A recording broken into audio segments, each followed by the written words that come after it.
Assalamualaikum warahmatullahi wabarakatuh. Perkenalkan, saya Yusbita Agdami Hanim dengan NIM 226121152 dari program studi pendidikan bahasa Inggris kelas 5E. Di sini saya akan menjawab pertanyaan dari soal UAS akhlak dan tasawuf. Untuk soal yang pertama, yaitu sebutkan klasifikasi mazhab tasawuf, tokoh-tokohnya, dan konsep ajarannya. Jadi, untuk klasifikasi yang pertama yaitu tasawuf akhlak.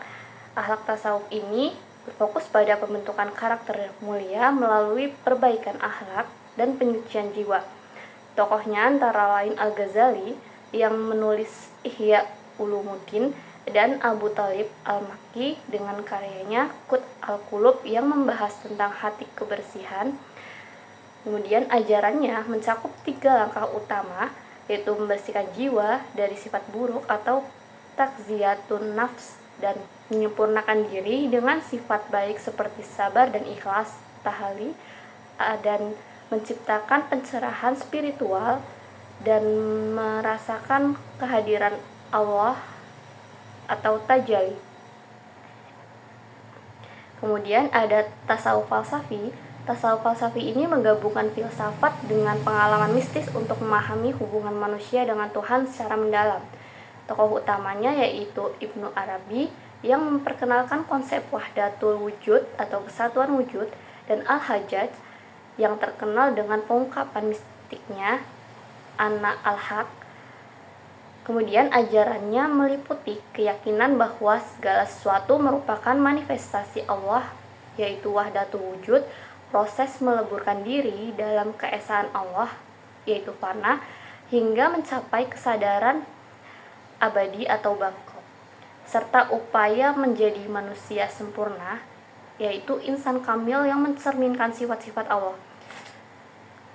Kemudian ada tasawuf amali. Tasawuf amali ini menekankan pada praktik ibadah seperti zikir, wirid, puasa, dan mengasingkan diri atau uzlah untuk mendekatkan diri kepada Allah.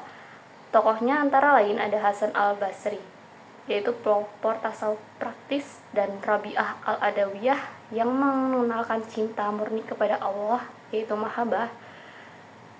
Selain itu, konsep utamanya meliputi cinta tanpa pamrih kepada Allah, membayangkan diri untuk ibadah, dan kesadaran penuh akan kehadiran Allah dalam setiap aktivitasnya.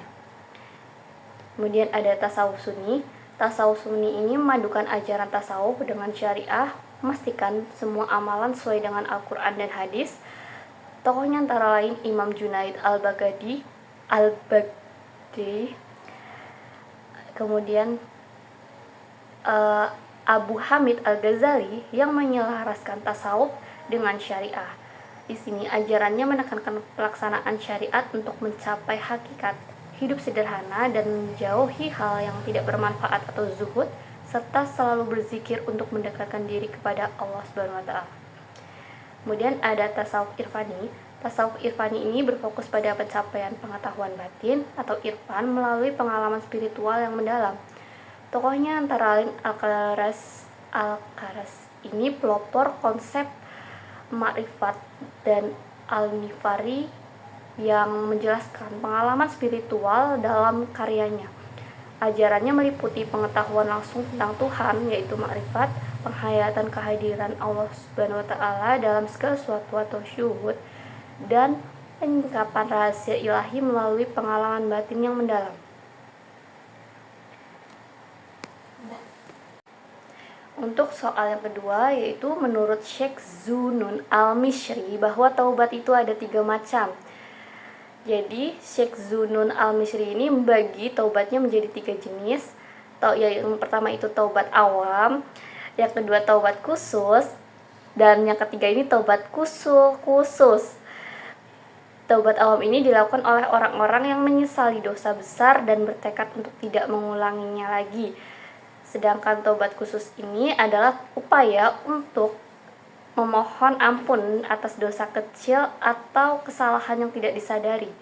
Sedangkan untuk taubat khusus ini bentuk taubat yang dilakukan oleh orang-orang salih dengan meninggalkan ketergantungan pada dunia dan hanya bergantung pada Allah. Untuk soal yang ketiga yaitu jelaskan syariat, tariat, dan makrifat disertai contohnya.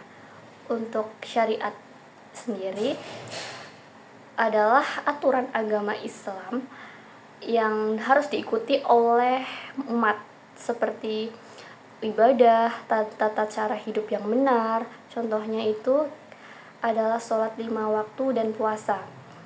Sedangkan tarikat adalah jalan atau cara yang ditempuh untuk mendekatkan diri kepada Allah Subhanahu wa taala, yang biasanya ini mengikuti bimbingan guru spiritual seperti melakukan zikir atau mengasingkan diri untuk beribadah.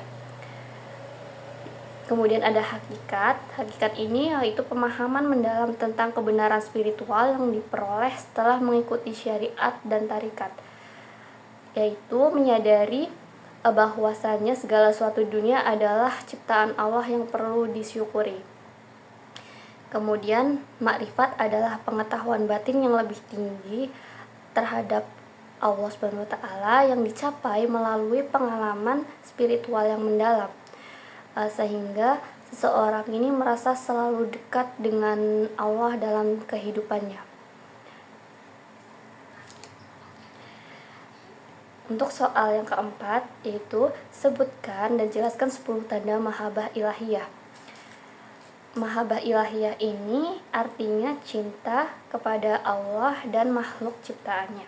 Jadi untuk tanda yang pertama yaitu menjauhi dosa, di mana cinta kepada Allah ini akan membuat seseorang terdorong untuk menghindari dosa dan melakukan perbuatan maksiat. Kemudian ada khusyuk dalam ibadah. Jadi cinta yang tulus tampak dalam ketenangan hati dan kekhusyuan saat beribadah. Contohnya ini ketika khusyuk dalam sholat. Yang ketiga yaitu mencintai apa yang dicintai Allah. Jadi orang yang mencintai Allah akan mencintai segala hal yang Allah sukai seperti kebaikan maupun kebenarannya. Yang keempat ini ada rindu kepada Allah. Jadi cinta sejati akan membuat seseorang selalu rindu atas kedekatan dengan Allah melalui doa atau ibadah. Yang kelima ini mencintai orang yang mencintai Allah. Artinya seorang yang mencintai Allah ini juga akan mencintai mereka yang mencintainya. Yang keenam ini bersabar dalam ujian. Jadi mahabbah ilahiyah akan membuat seseorang bisa sabar menghadapi ujian hidup karena menyadari itu sebagai suatu cara Allah mendekatkan hambanya. Kemudian yaitu senang berzikir. Jadi cinta kepada Allah ini akan mendorong seseorang untuk terus berzikir dan mengingatnya. Selain itu ada tanda yaitu meningkatkan amal soleh, di mana cinta kepada Allah akan memotivasi seseorang untuk memperbanyak amal baik sebagai bentuk ibadah dan pengabdiannya. Kemudian yaitu mencari ridho Allah. Jadi orang yang mencintai Allah akan berusaha melakukan segala sesuatu untuk mendapatkan ridhonya. Dan tanda yang terakhir yaitu tawakal kepada Allah. Jadi cinta kepada Allah ini akan membuat seseorang selalu bertawakal dan bergantung kepadanya dalam setiap hal atau setiap jalan hidupnya. Untuk soal yang terakhir atau nomor 5 ini yaitu jelaskan konsep ajaran tasawuf falsafi yang berupa wahdah al-syuhud, wahdah al-wujud, hulul, dan ittihad disertai dengan contoh dan analogi logisnya. Jadi untuk jawabannya pertama yaitu wahdah al-syuhud ini atau bisa diartikan sebagai kesatuan penghayatan. Konsep ini akan mengajarkan bahwa segala sesuatu yang kita lihat dan rasakan di dunia ini adalah cerminan dari Allah. Jadi seorang yang mencapai pemahaman ini akan melihat semua yang ada sebagai tanda dari kehadiran Allah. Misalnya, seorang melihat alam dan merasa bahwa setiap ciptaannya menunjukkan kekuatan Allah, bukan sebagai objek yang terpisah. Yang kedua Yang kedua ini yaitu wahdah al-wujud atau kesatuan wujud. Jadi konsep ini mengajarkan bahwa semua yang ada di dunia sebenarnya adalah satu, yaitu Allah. Dan segala makhluk dan alam semesta ini dianggap sebagai manifestasi Tuhan. Contohnya ini, meskipun pantulan cahaya di permukaan udara terlihat berbeda, maka semua itu berasal dari satu sumber yang sama, yaitu cahaya. Untuk yang ketiga yaitu hulul atau turunnya Tuhan. Jadi konsep hulul ini mengatakan bahwa Tuhan hadir dalam makhluknya. Hal ini berarti bahwa Tuhan bisa berada dalam diri manusia atau makhluk lainnya. Sebagai analoginya seperti udara yang bisa mengisi gelas dalam berbagai bentuk, meskipun bentuknya berubah, udara tetaplah udara.